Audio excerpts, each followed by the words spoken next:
Autoridade, poder, liderança. Estes são termos que, no geral, são usados de forma pejorativa. Vivemos um conflito permanente no que toca à nossa relação com a autoridade. A famosa citação, que é atribuída ao imperador Júlio César, expressa bem esta tensão que nós carregamos no nosso próprio ADN cultural. Dizia ele, ou pelo menos é atribuído a ele, na Lusitânia existe um povo que não se governa nem se deixa governar. Somos uma cultura que desconfia da autoridade. Na nossa cultura, qualquer tipo de autoridade é visto quase por defeito como uma opressão. É vista como uma imposição da vontade de uma pessoa sobre outra pessoa ou de um grupo de pessoas sobre outro grupo. Esta suspeita está entranhada, não apenas como Portugal, mas a cultura ocidental vê o mundo e vê a autoridade. Já repararam que o padrão dos heróis dos filmes e séries é geralmente aquele que resiste à autoridade? Aquele que resiste à autoridade dos pais, aquele que resiste à autoridade dos professores, aquele que resiste à autoridade do governo. O herói é o rebelde. O herói é aquele que não segue as regras, é aquele que desafia o sistema, é aquele que se levanta contra aquele que detém o poder. E tantas vezes, de forma ingênua, as pessoas veem a autoridade como problema na nossa sociedade. A liberdade é muitas vezes definida exatamente como a ausência de qualquer autoridade. E em resposta a esta visão, nós precisamos reconhecer em primeiro lugar que este sentimento não cresceu no vazio. Nós precisamos reconhecer que a autoridade e o poder têm sido muito mal usados ao longo da história, mas também o sentimos na nossa experiência.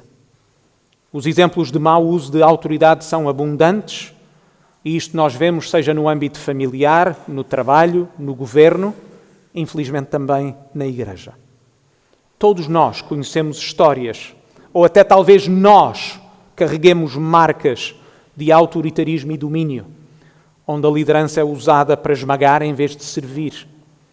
Homens e mulheres que usam da sua autoridade para ganho pessoal ou para manipular outros. É preciso reconhecer isto. Mas, ao mesmo tempo, é preciso também reconhecer que se a má autoridade é destrutiva, a ausência de autoridade não é menos assoladora. A ausência de autoridade resulta em desordem e caos. Deixem-me perguntar de forma muito honesta: quem é que em sã consciência quer viver numa sociedade sem autoridade? Quem quer viver numa sociedade sem lei, sem direitos, sem forças de segurança e sem ordem? Ou seja, embora a nossa sociedade se foque nos maus exemplos do uso de autoridade, também precisamos reconhecer que nós vivemos múltiplos exemplos de bênçãos que resultam de um bom uso de autoridade. E é este conflito entre a rebelião intuitiva e instintiva contra a autoridade que nós temos nos nossos corações pecaminosos, mas também a necessidade absoluta de autoridade que a humanidade vive. Qual deve ser, por isso, a nossa resposta? A resposta bíblica não é, por isso, a ausência de autoridade. A resposta ao abuso da autoridade não é o fim desta, mas sim a redenção de uma boa autoridade, da autoridade perdida. O que nós precisamos não é ser livres de qualquer autoridade, mas sim que a verdadeira liberdade apenas pode ser encontrada debaixo de uma boa autoridade. E por isso convido-os a abrirem as vossas Bíblias na primeira carta de Paulo a Timóteo, no capítulo 3. Encontra-se na página 1130 das Bíblias à vossa frente. Quando falamos em capítulo, falamos nos números grandes a negrito, que se encontram ao longo do texto bíblico, e os versículos são os números pequenos a negrito que se encontram ao longo do texto.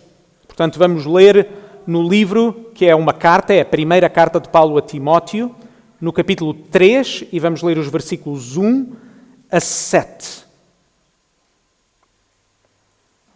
Diz-nos assim a palavra de Deus. Esta é uma palavra fiel. Se alguém deseja o episcopado, a excelente obra deseja. Convém, pois, que o bispo seja irrepreensível, marido de uma mulher, vigilante, sóbrio, honesto, hospitaleiro, apto para ensinar. Não dado ao vinho, não espancador, não cobiçoso de torpe ganância, mas moderado, não contencioso, não avarento, que governe bem a sua própria casa, tendo os seus filhos em sujeição com toda a modéstia. Porque se alguém não sabe governar a sua própria casa, terá cuidado da Igreja de Deus? Não neófito, para que, ensoberbecendo-se, não caia na condenação do diabo. Convém também que tenha bom testemunho dos que estão de fora, para que não caia em afronta e no laço do diabo. Agora, aqueles que costumam estar aqui presentes sabem que este texto já foi pregado na pregação passada sobre este texto. Nós fizemos uma exposição mais detalhada sobre o que este texto diz e o que ele significa e como podemos aplicá-lo à Igreja. Focámos-nos especialmente em 3 aspectos fundamentais deste bispo, a que nós chamamos pastor, do ministério pastoral e que retiramos desta lista de qualificações. Falámos sobre a aspiração pastoral, ou seja, o desejo de ser pastor. Falámos sobre o caráter do pastor, que tipo de homem este homem deve ser no seu caráter, mas também a capacidade do pastor, em especial a aptidão para ensinar e para governar. Hoje permitam-me fazer algo um pouco diferente que não é nada comum entre nós. Nós normalmente temos pregações que chamamos pregações expositivas, em que um texto é lido, um texto é explicado e aplicado às nossas vidas. Hoje vou fazer algo um pouco diferente e dar um passo atrás para podermos ver um pouco da floresta e não apenas a árvore, para entendermos melhor o que é que significa o ministério pastoral dentro das nossas igrejas. Desejo que possamos refletir sobre a necessidade de pastores como dons dados à igreja e a sua função específica no plano de Deus. Ou seja, não quero apenas que saibam acerca de como deve ser um pastor, mas porque é que precisamos de pastores e qual é a natureza da sua autoridade. Vamos pensar em particular sobre a autoridade nas Escrituras, em 4 passos, que serão os 4 pontos desta pregação. São um pouco atípicos e, portanto, sigam com atenção. São 4 pontos. O primeiro ponto, vamos ver a autoridade de Deus e a rebelião humana. Ponto número 2, vamos ver os 3 ofícios no Antigo Testamento. Ponto número 3, vamos ver Cristo como rei, sacerdote e profeta, para no ponto 4 então vermos os pastores da igreja.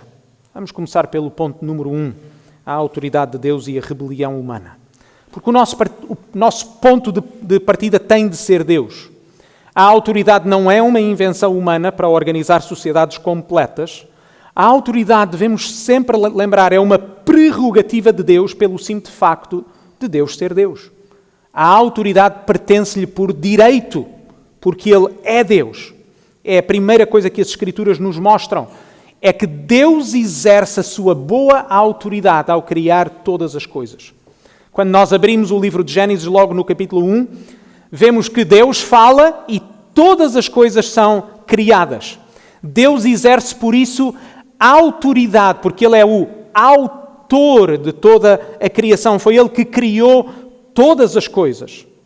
E a cada dia da sua criação nós lemos e viu Deus que era bom. Deus é o autor, Ele exerce autoridade e exerce a sua autoridade de forma boa.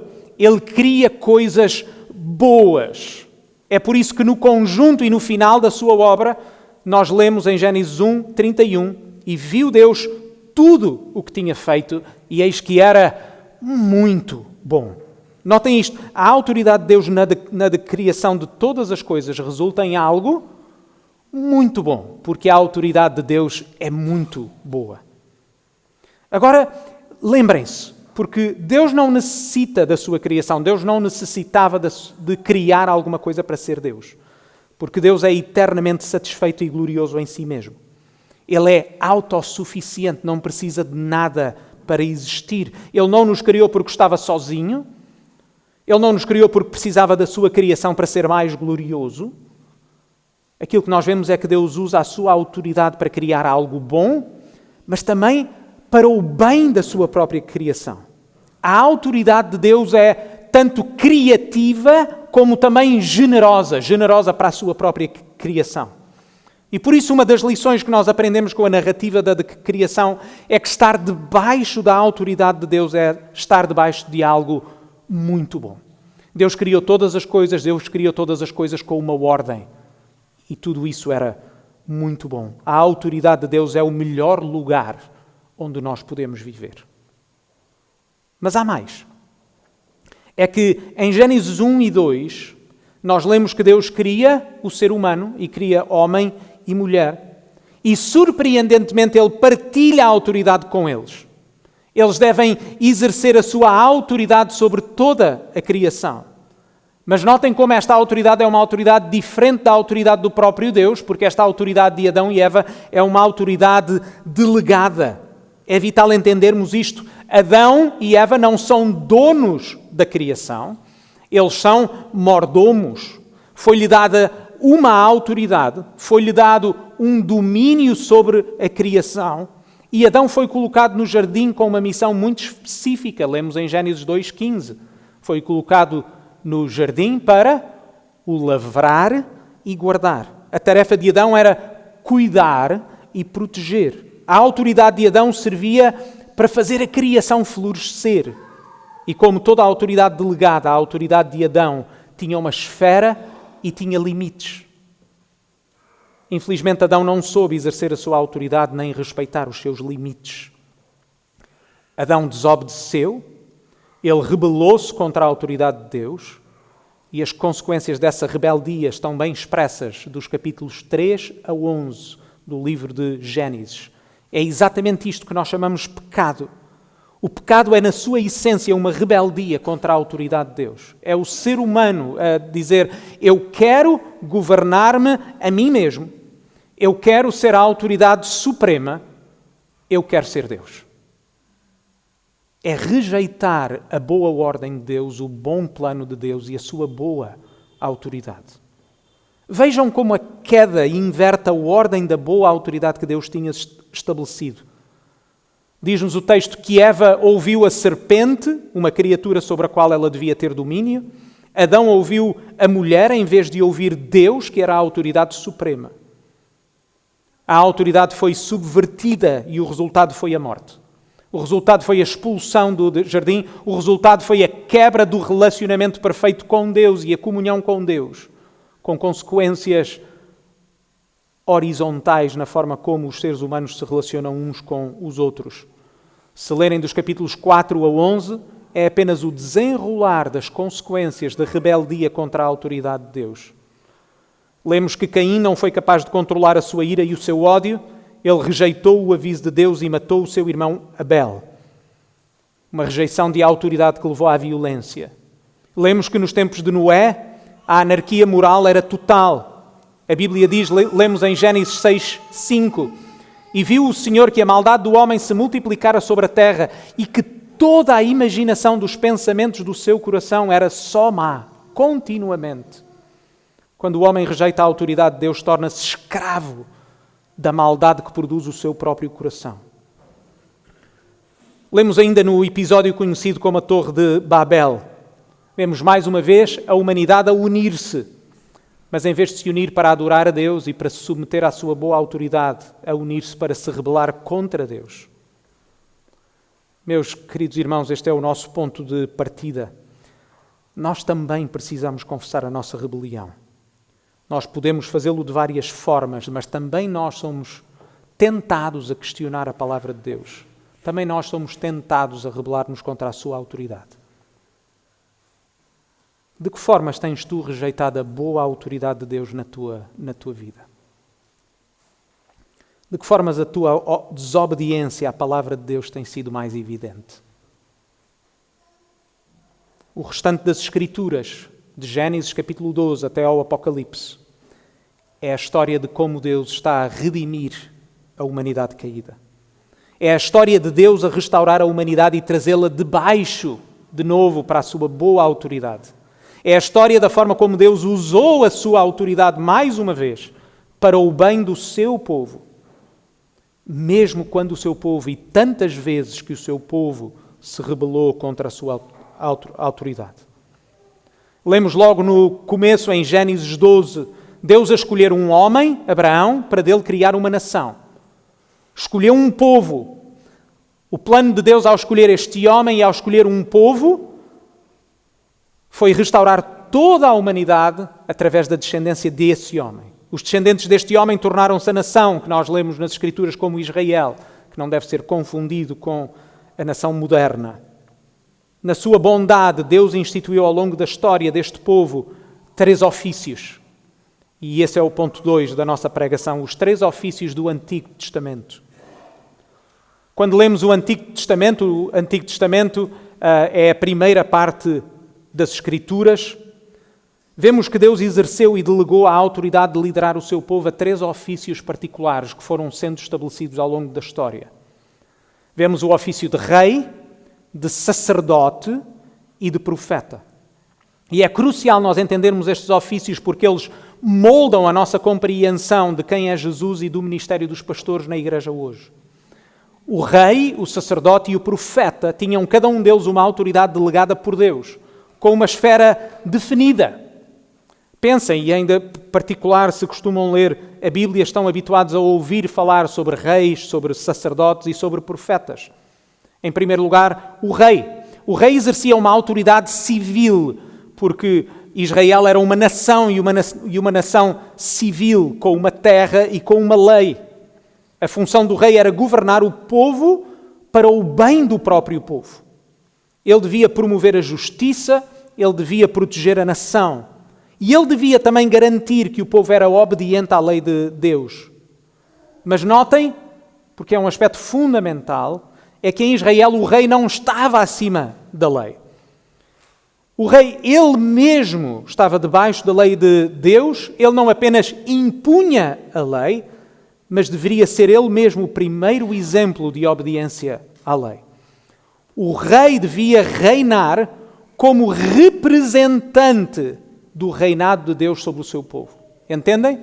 Ele está lá não porque ele é melhor, mas está lá porque foi apontado, foi colocado, foi escolhido por Deus como representante do único rei que é o próprio Deus. Em segundo lugar, o sacerdote. O sacerdote tinha como função a mediação entre o povo e Deus. Ele representava o povo perante Deus, esta era a sua principal função. Era ele que tinha a exclusiva responsabilidade de apresentar sacrifícios. E mais uma vez o próprio sacerdote estava ele mesmo debaixo da autoridade de Deus. Ele não apenas apresentava sacrifícios pelo povo, apresentava sacrifícios por ele mesmo, porque ele mesmo era pecador. E, portanto, vejam como os ofícios que eram dados a pessoas comuns, certo? A pessoas que estavam eles mesmos debaixo da autoridade de Deus. E por fim, em terceiro lugar, temos o profeta. Agora notem, se a função principal do sacerdote era apresentar o povo perante Deus, o profeta era um mediador de Deus aos homens. A principal função do profeta era entregar mensagens de Deus ao povo. O profeta recebia uma revelação especial de Deus e direta, mas a sua autoridade estava estritamente limitada à mensagem que ele recebia. O profeta não podia transmitir nada mais do que aquilo que Deus tinha revelado. Ele não podia dar a sua opinião pessoal, como sendo uma palavra divina. A sua autoridade residia exclusivamente em dizer: assim diz o Senhor. Mas apesar da graça de Deus, aqueles que estão habituados a ler a Bíblia sabem bem que a história do Antigo Testamento pode ser resumida a uma contínua rebelião, ao fracasso de Israel e, tragicamente também, o fracasso dos seus líderes. Os reis tornaram-se tiranos e idólatras, os sacerdotes tornaram-se corruptos e profanos, os profetas tornaram-se mentirosos, que diziam apenas o que o rei e o povo queriam ouvir. E esta é parte da mensagem dos verdadeiros profetas que Deus levantou. E quero convidar-vos agora a abrirem as vossas Bíblias em 2 desses profetas, para vermos 2 exemplos explícitos.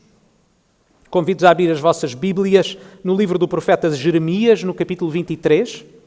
Encontra-se na página 744 das Bíblias à vossa frente. Jeremias capítulo 23. Vamos ler os versículos 1 a 4. Quando através do profeta Jeremias, Deus diz assim.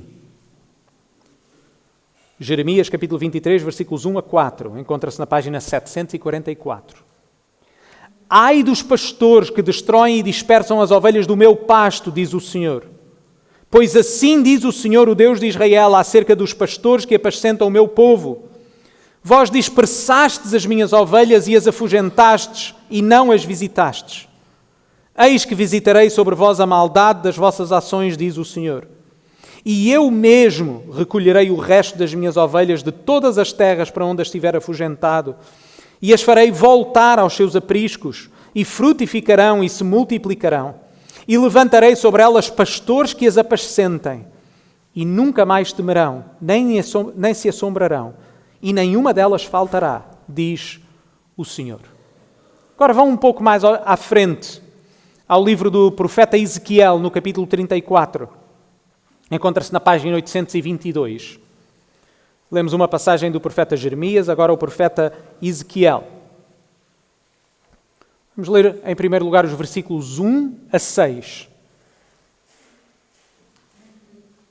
Página 822. Ezequiel, capítulo 34. E diz assim a palavra de Deus. E veio a mim a palavra do Senhor dizendo: Filho do homem, profetiza contra os pastores de Israel, profetiza e diz aos pastores, assim diz o Senhor Jeová, ai dos pastores de Israel que se apacentam a si mesmos. Não apacentarão os pastores as ovelhas? Comeis a gordura e vos vestis de lã e degolais o cevado, mas não apacentais as ovelhas. A fraca não fortalecestes, a doente não curastes, e a quebrada não ligastes, e a desgarrada não tornaste a trazer, e a perdida não buscaste, mas dominais sobre elas com rigor e dureza. Assim se espalharam por não haver pastor, e ficaram para pasto de todas as feras do campo, porquanto se espalharam. As minhas ovelhas andam desgarradas por todos os montes e por todo o alto outeiro. Sim, as minhas ovelhas andam espalhadas por toda a face da terra, sem haver quem as procure, nem quem as busque. E agora vejam o versículo 23, ainda no mesmo capítulo. E levantarei sobre elas um só pastor, e ele as apacentará. O meu servo David é que as há de apacentar, e ele servirá de pastor. E eu, o Senhor, lhe serei por Deus, e o meu servo Davi será príncipe no meio delas, e eu, o Senhor, disse. Vejam como nestes textos, em ambos, os pastores, os líderes, são denunciados e condenados. Os pastores nestes textos são referência aos reis, aos sacerdotes, aos profetas. Foram eles que falharam na sua missão. Mas ao mesmo tempo reparem que a mensagem de Jeremias e Ezequiel não apenas apresenta o problema, não apenas apresenta a condenação, eles apresentam a solução que Deus tem para o seu povo. E vemos aqui uma promessa dupla. Vemos a promessa de um pastor. É singular. É o que Ezequiel fala, é o meu servo David. David já tinha morrido nesta altura, mas Deus tinha feito uma aliança com ele que tinha prometido que o seu descendente haveria de reinar para sempre. É o que Ezequiel está aqui a falar. É por isso que fala que David vai reinar para sempre. É o seu descendente. Mas temos também a promessa de pastores, plural. Levantarei sobre elas pastores. O mau uso da autoridade e o fracasso dos pastores de Israel não significava que o povo não precisasse de pastores, porque o abuso não anula a necessidade. O que o povo precisa não é da ausência de pastores, mas de bons pastores. E em especial o que o povo precisa desesperadamente é de um pastor capaz de fazer o que nenhum outro é capaz de fazer. O que nós vemos em toda a narrativa da história de Israel é que a maior necessidade que a humanidade tem de si mesmo não é uma lei. Porque Israel recebeu uma lei. A lei era justa, a lei era boa, a lei era perfeita. Nós não apenas necessitamos saber o que precisamos fazer, porque a nossa maior necessidade é de redenção. Porque o nosso maior problema não é circunstancial, o nosso maior problema é um problema de coração. Porque o nosso coração é por natureza rebelde à autoridade. E esse problema só pode ser resolvido pelo próprio Deus. Esse problema só pode ser resolvido em Cristo. E é aí que chegamos ao ponto 3 da nossa pregação. Cristo como Rei, Profeta e Sacerdote. Era a pessoa de Jesus Cristo, Jesus de Nazaré, que temos o cumprimento de todas as promessas de Deus. Ao contrário dos maus pastores de Israel, estas são as palavras que nós lemos no Evangelho segundo João. Não precisam de abrir agora as vossas Bíblias, podem apontar e ler em casa, mas lemos estas palavras no Evangelho segundo João, no capítulo 10, versículos 10 a 14, quando lemos assim: o ladrão não vem senão a roubar, a matar e a destruir. Eu vim, isto são palavras do Senhor Jesus, eu vim para que tenham vida e a tenham em abundância. Eu sou o bom pastor. O bom pastor dá a sua vida pelas ovelhas. Mas o mercenário que não é pastor, de quem não são as ovelhas, vê vir o lobo e deixa as ovelhas e foge. E o lobo as arrebata e dispersa. Ora, o mercenário foge porque é mercenário e não tem cuidado das ovelhas. Eu sou o bom pastor e conheço as minhas ovelhas e das minhas eu sou conhecido. O Senhor Jesus é o exemplo máximo da boa autoridade do nosso Deus. Leiam em casa, porque nós somos exortados a ser como o Senhor Jesus. Leiam em casa Filipenses 2, 5 a 11. E leiam a forma como Paulo diz para nós termos esta mente, esta mesma maneira de pensar, esta mesma atitude que o Senhor Jesus teve. É este texto em Filipenses 2 que nos diz que o Filho era Deus com o Pai desde a eternidade. Portanto, ele tinha essa autoridade, ele tinha essa posição, ele tinha esse status por direito, porque ele é Deus eternamente. Mas o texto diz que ele não tomou, é esta a expressão que usa, ele não tomou por usurpação o ser igual a Deus. Ele que tinha toda a autoridade, o que é que o Senhor Jesus, o que é que o Filho fez com a sua autoridade? Lemos no texto de Filipenses 2, ele esvaziou-se, ele tornou-se homem, ele humilhou-se até à morte e à morte de cruz. Jesus usou a sua autoridade não para se agarrar à posição que tinha por direito, não para ser servido, mas para servir e dar a sua vida em resgate de muitos. Meu amigo, se estás aqui hoje e não és cristão, quero que saibas que este é exatamente o coração da fé cristã. Esta é a mensagem que nós chamamos o Evangelho. É uma mensagem que afirma que apesar do nosso pecado, apesar da nossa rebelião, apesar de Deus ser justo em nos condenar, o próprio Deus providenciou uma solução. Na pessoa do seu Filho, Deus fez-se homem. Ele viveu uma vida perfeita de obediência a Deus que Adão não viveu, que Israel não foi capaz de viver, que tu e eu não fomos capazes, nem somos capazes de viver. Mas ele também se ofereceu como um sacrifício para pagar a culpa do nosso pecado. A nossa resposta a esta boa autoridade do nosso Deus é esta autoridade sacrificial do Senhor Jesus. Não deve ser rebelar-nos mais. Não deve ser afastar-nos mais do nosso Deus. Antes, pelo contrário, deve ser arrependimento e fé. Deus oferece salvação e reconciliação a todos os que colocam a sua fé no Senhor Jesus para a sua salvação e se arrependem dos seus pecados e se submetem à boa autoridade de Deus. O Senhor Jesus é o cumprimento de todas as promessas de Deus. O Senhor Jesus é o único capaz de redimir e de restaurar o seu povo, é o único capaz de transformar os nossos corações. O Senhor Jesus é o único Rei, é o único sacerdote, é o único profeta que nós necessitamos. O Senhor Jesus é o profeta. Ele é o profeta que Deus tinha prometido a Moisés, podem ler em Deuteronômio 18. Mas notem que o Senhor Jesus é mais do que alguém que é um mensageiro que transmite uma mensagem, porque Ele é a própria mensagem. Lemos no Evangelho segundo João que Ele é o Verbo, e o Verbo se fez carne e habitou entre nós. Que Cristo é a revelação perfeita e completa de quem Deus é. É o que lemos em Hebreus 1:3. Ele é o resplendor da sua glória. Ele é a expressa imagem da sua pessoa. A Bíblia ensina-nos que conhecer Cristo é conhecer Deus. Ele mesmo disse ao seu discípulo Filipe: quem me vê a mim, vê o Pai. O Senhor Jesus é o Rei perfeito. É o Rei ao qual nós nos queremos submeter, porque Ele é um Rei bom. Deus tinha feito uma aliança com David, prometeu um rei da sua linhagem, um rei e um reino que seria firmado para sempre. Lemos isto em 2 Samuel 7,16. O Senhor Jesus é o cumprimento dessa promessa. Ao ressuscitar dos mortos, Jesus declarou toda a sua autoridade nos céus e na terra.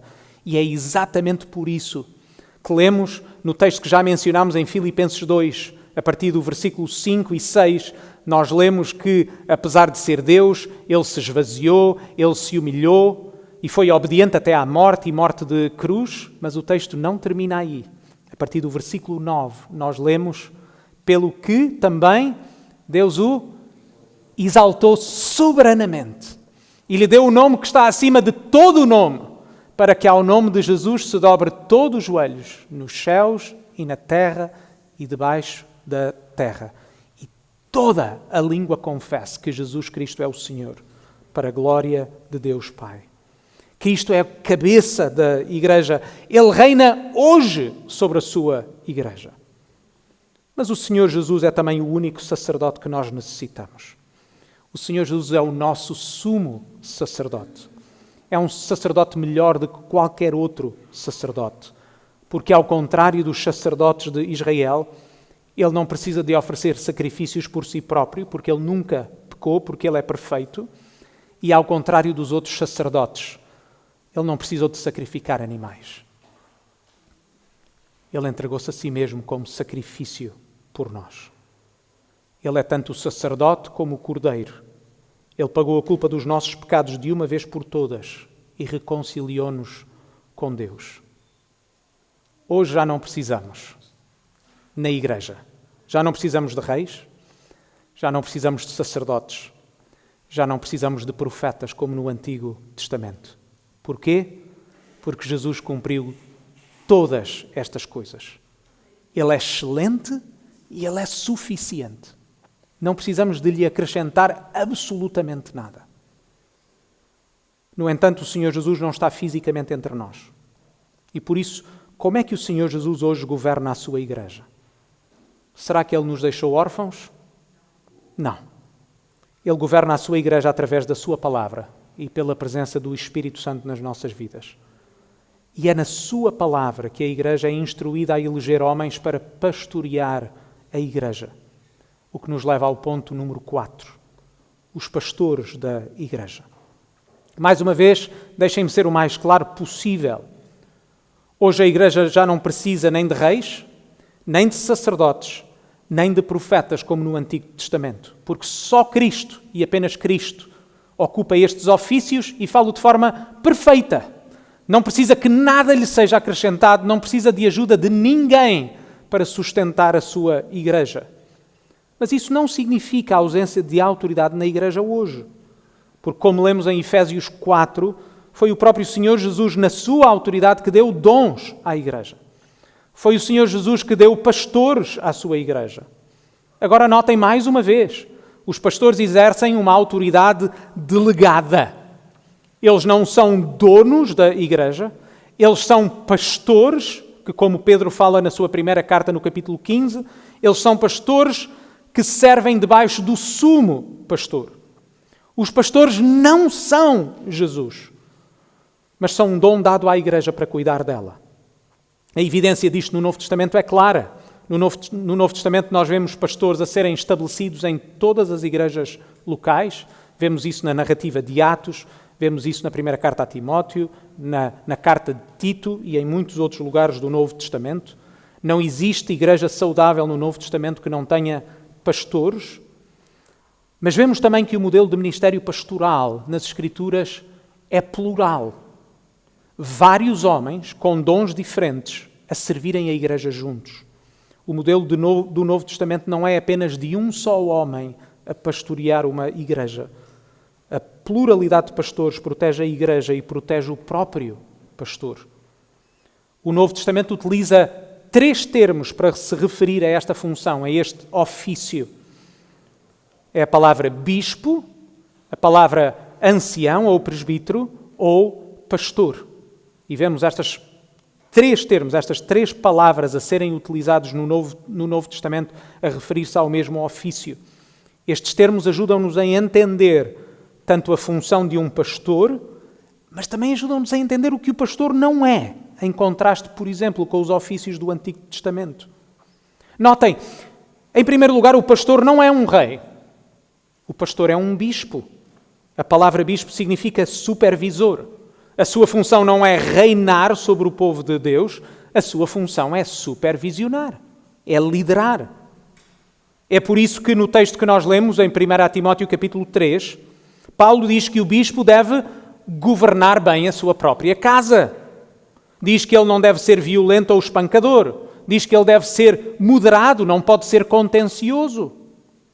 A autoridade do pastor sobre a igreja não é de domínio. Ele governa a igreja não como um general que governa um exército, mas como um pai que governa bem a sua própria casa.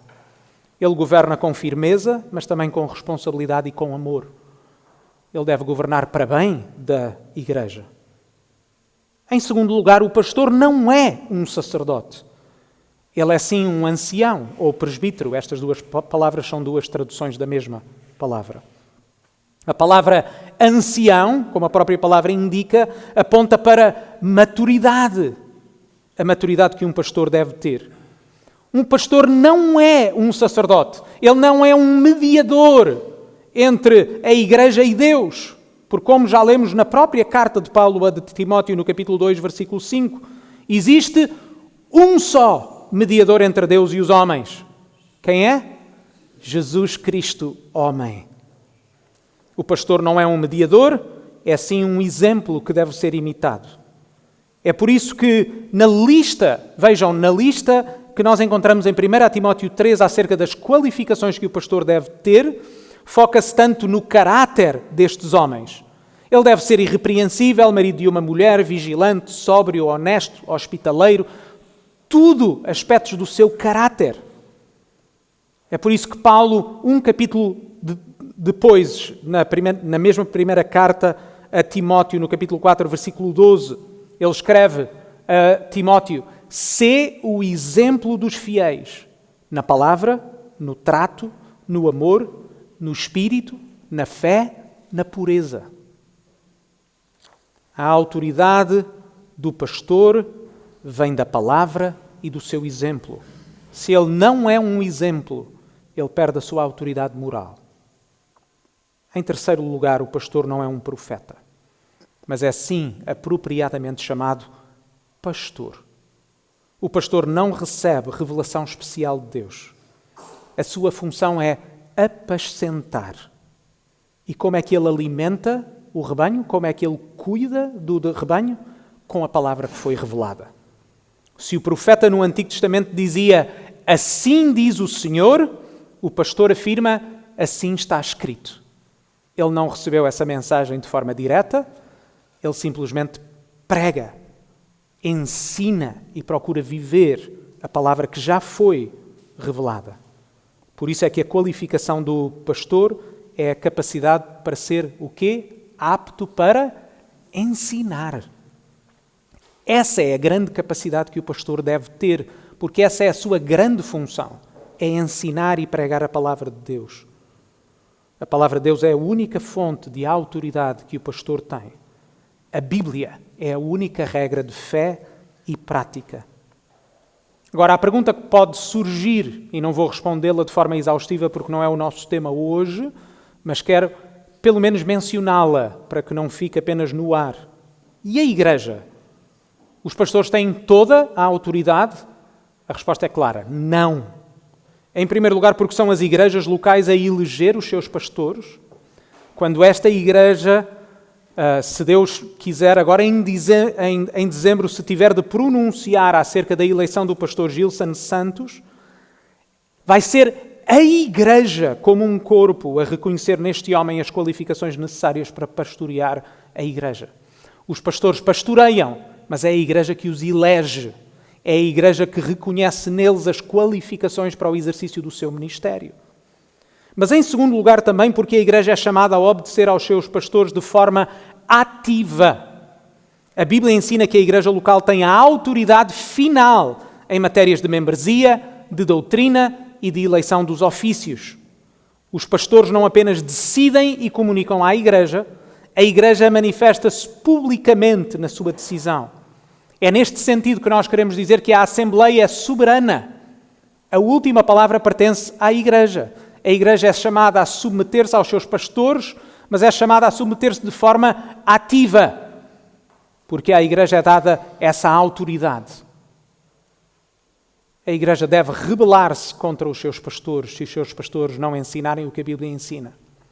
As igrejas devem rebelar-se contra os seus pastores de forma santa e em obediência a Deus. Se os pastores quiserem guiar o rebanho para alguma coisa que não seja a palavra de Deus. Mas voltemos a 1 Timóteo capítulo 3, versículos 1 a 7 para terminarmos. É aqui que vemos homens chamados bispos que devem governar bem. Vemos homens cujo caráter deve ser irrepreensível, porque a sua liderança deve ser pelo exemplo. Vemos homens que devem ser aptos para ensinar, porque a sua autoridade é a palavra de Deus. Como afirmámos na pregação passada, um bom pastor tem duas grandes funções: proteger o Evangelho e promover a santidade. E isso traz-nos de volta à questão da autoridade. O pastor deve exercer a sua autoridade à imagem do sumo pastor, o Senhor Jesus. Nós celebramos o facto de Jesus ser o nosso Senhor. Nós celebramos o facto de Jesus ser o nosso pastor. Porquê? Porque nós sabemos que Ele exerce sempre a sua autoridade para o nosso bem. Nem sempre o Senhor Jesus faz a nossa vontade. Nem sempre o Senhor Jesus faz o que nós queremos. Mas uma coisa nós temos a certeza, é que aquele que deu a sua vida por nós fará tudo o que é bom para nós. Entendem? E por isso, da mesma maneira, a autoridade pastoral deve ser exercida em favor da Igreja. A autoridade pastoral não serve para engrandecer pastores, mas para edificar a Igreja. Deve ser exercida com base no exemplo e tem como objetivo o bem da Igreja e a glória de Deus. O que nos leva ao início desta pregação. Diz que o povo de Deus, diz que o nosso povo, ou o povo português e não o povo de Deus, mas Portugal, não se governa nem se deixa governar. Mas o Evangelho mostra-nos um caminho muito melhor. O Evangelho mostra-nos que a verdadeira liberdade não é anarquia. A verdadeira liberdade é estar debaixo da boa autoridade do Senhor Jesus. Jesus é o Rei que usou o seu poder infinito, não para nos destruir ou condenar como nós merecíamos, mas para nos salvar. E foi Jesus que deu pastores à sua Igreja para a apacentar. Queridos irmãos, orem. Orem para que Deus continue a dar pastores a esta Igreja. Orem para que Deus dê bons pastores às igrejas em Portugal. Os pastores não foram invenção humana, são dons dados à Igreja. E como a Igreja devemos valorizar e devemos orar para que Deus levante mais homens capazes para o poderem fazer. Para o bem da Igreja, para o bem do reino de Deus, para a glória de Deus.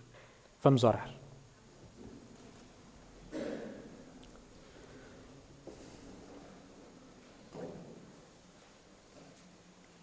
Pai do céu, nós te agradecemos porque tu enviaste o teu Filho Jesus. E porque o teu Filho, nosso Senhor Jesus, por amor a ti e por amor a nós, Ele aniquilou-se a si mesmo, Ele esvaziou-se, Ele humilhou-se, Ele entregou-se para ser castigado no nosso lugar. Ó Pai, nós te agradecemos porque o Senhor Jesus é suficiente para nós. Ele é o bom pastor que deu a sua vida pelas suas ovelhas. Ó Pai, aquilo que nós te pedimos é que tu dês bons pastores às tuas igrejas. Ó Pai, pedimos-te mesmo por esta igreja aqui. Pedimos que possas levantar mais pastores. Pastores que sejam um exemplo, pastores que tenham capacidade para ensinar a Tua palavra, pastores que sejam capazes de dar a sua vida de forma sacrificial para servir a Igreja. Ó Pai, nós te pedimos que mantenhas a união desta Igreja, que a nossa união debaixo da cabeça que é o Senhor Jesus possa ser evidente. Que não haja entre nós conflito ou lutas por poder, mas que cada um, de acordo com os dons que Tu nos deste, de acordo com as responsabilidades que cada um tem, possamos juntos servir-nos uns aos outros, para podermos crescer no conhecimento da Tua palavra, podermos crescer à imagem do Senhor Jesus, a sermos cada vez mais santos, a sermos cada vez mais obedientes, a vivermos para fazer o Teu nome conhecido, para que muitos mais possam vir à grande salvação que nós também já temos em Cristo. É no Seu nome que nós oramos. Amém.